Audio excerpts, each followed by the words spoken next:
ना तू तुम्ही राजकारण दिला ना, कुठे ठाकूर म्हणतो पत्र दिलं ना, तुम्हाला खाऊन देऊ? बाबा माझ्या वार्डात तुम्ही आयुक्त आहे का? तू माझ्या वार्डात मग साखर ठाकूर माझ्या वार्डात या ना तुम्ही. तुझ्या वार्डात. अरे माझ्या वार्डात आहे, तुमचाच वार्ड आहे. असं पद्धतीने करता अधिकारा काय कारवाई करा. तुम्ही अधिकाऱ्याला वाचवता, अधिकाऱ्याला वाचवता, हे बरोबर आहे का? अरे हे आता आम्ही काँग्रेसच्या विरोधात भूमिका घेऊ. आता काँग्रेसच्या विरोधात भूमिका.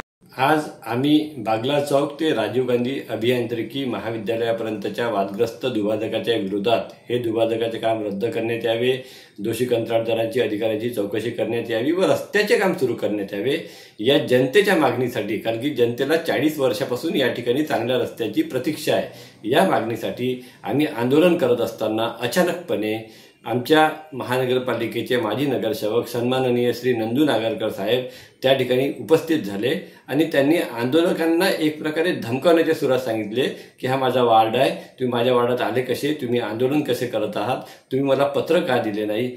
या सगळ्या गोष्टीमुळे आम्ही अत्यंत आश्चर्यचकित झालो. आम्ही त्यांना प्रश्न विचारला की तुम्हाला 3.5 कोटीचा रस्ता दुभाजक पाहिजे का, तुम्हाला रस्ता नको का, तुम्ही भ्रष्ट कंत्राटदाराचा अधिकाऱ्यांचा बचाव का करत आहेत. आणि आम्ही त्यांना हेही म्हटलं की तुम्ही जर विरोध केला असता, याचा पत्र दिलं असेल, विरोध केला असेल किंवा केला असता तर आम्हाला यायची गरज पडली नसती. आणि याच्यानंतर आमच्याकडे जी माहिती होती ते जनतेची दिशाभूल करत होते.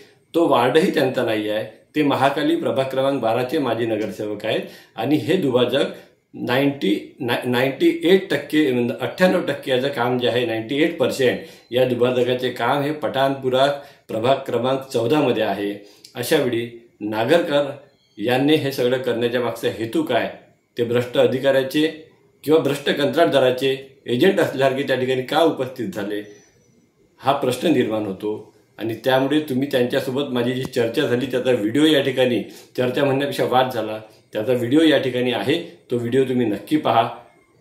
काँग्रेसची भूमिका काय आहे या सगळ्या प्रकरणात, या भ्रष्टाचाराच्या प्रकरणामध्ये, ती सुद्धा आता काँग्रेसनं जाहीर केली पाहिजे. नंदू नागरकरांना काँग्रेस पक्षाने जाब विचारला पाहिजे अशी आमची मागणी आहे.